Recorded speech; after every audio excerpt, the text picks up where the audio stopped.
বলুন কি সমস্যা? ডাক্তারবাবু, আমার স্ত্রীকে আপনি বলেছিলেন আমি যেন আমার মেয়েকে নিয়ে আপনার কাছে আসি। আমি কি কথা বলেছিলাম? হুম। কি ব্যাপার বলুন তো?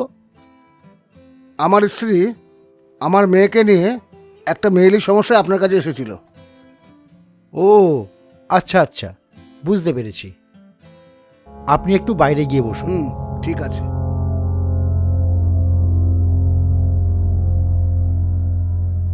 আচ্ছা মা, তুমি কিছু মনে করো না। আমাকে একটু সত্যি করে বলো তো, তুমি কি কারোর সাথে বা কোনো পুরুষের সাথে কখনো মেলামেশা করেছো? না না, ছি ছি ডাক্তারবাবু, এ কি বলছেন আপনি? আর তাছাড়া আমার বাবা একজন স্কুলের হেড মাস্টার মশাই।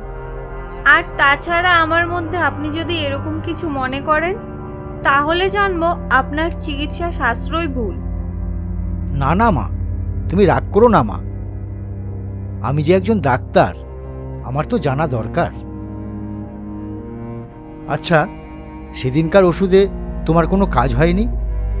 সেদিনের ওষুধে আমার কোনো কাজই হয়নি। আর একটা কথা স্যার, আপনি কিন্তু আমার বাবাকে এইসব কিছু জিজ্ঞাসা করবেন না। বাবার প্রেশার এমনিতেই হাই, আর যথেষ্ট সুগারও আছে। ভয় নেই, সেসব ওষুধ আর খেতে হবে না। তোমার বাবাকে পাঠিয়ে দাও।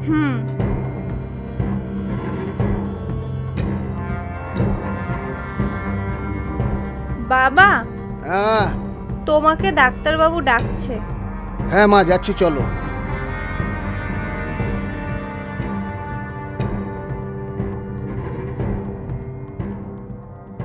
মা, তুমি একটু বাইরে বসো। মা, হ্যাঁ। তোর মা ফোন করেছে, তোর মার সাথে কথা বলো, যাও।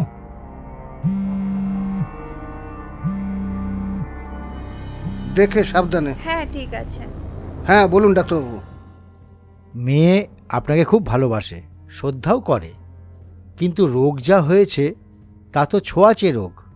কিন্তু মেয়ের কাছে কিছু জিজ্ঞাসা করতেই মেয়ের যা কনফিডেন্স দেখলাম, কিন্তু ও যা বলল, যদি খারাপ কিছু মনে করেন তাহলে আপনাদের চিকিৎসা স্বাস্থ্যই ভুল। কিন্তু কি এমন ছোঁয়াচে রোগ? সত্যি কথা বলতে কি, রোগটা হচ্ছে গনোরিয়া। দেখুন মাস্টারমশাই, এতে ঘাবড়াবার কিছু নেই। এখন প্রতিটা জায়গায় যেভাবে দূষণ হচ্ছে, তাতে ঘাবড়াবার। তাহলে কিভাবে তা সম্ভব? এবার জানার বিষয়, ও কোথায় কোথায় যায় এবং কি কাজকর্ম করে। দেখুন ডাক্তারবাবু, প্রথমত ও কোনো কাজকর্ম করে না, কোথাও যায় না। ওর 26 বছর বয়স। 22 বছর বয়সে গ্র্যাজুয়েশন কমপ্লিট করে ও ঘরেই থাকে। তাহলে বাজারে বা বাড়িতে কোনো কাজের লোকজন? আমাদের বাড়িতে কোনো কাজের লোক নেই, তাছাড়া বাজারে কখনো কোনো দিনও যায়নি। তাহলে ওর পোশাক আশাক কেনে কে? যা দেখলাম, জিন্স পরনে, টি শার্ট গায়ে, তাহলে তো ওকে শপিং মলে যেতেই হয়। হ্যাঁ, সে সময় হয়তো ওর মা বা আমি বেশিরভাগ সময় স্কুটিতে করে নিয়ে আসি। এবার তাহলে বলি, শপিং মল থেকেও রোগটা আসতে পারে। কারণ শপিং মলে যারা টায়াল দেয়, তারা তো আর একটা টায়াল দেয় না, অনেকগুলো নিয়ে টায়াল দেয়। তার থেকে যেটা পছন্দ সেটা নেয়, বাকিটা পড়ে থাকে। তাছাড়া যারা টায়াল দেয় তারা তো আর সবাই নিচে ইনার পরে থাকে না। এছাড়াও এর আগে আমি আরও একটা দুটো পেশেন্ট এরকম পেয়েছি।